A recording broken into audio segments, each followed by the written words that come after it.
I said I would be rich, and I said I'd have a family. Would I really be content with my husband and his family? What's worse than looking at my neighbors pretending that they're happy?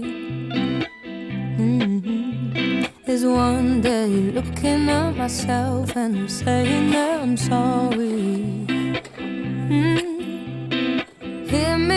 Hear me out now, I'll be right home. Called you twice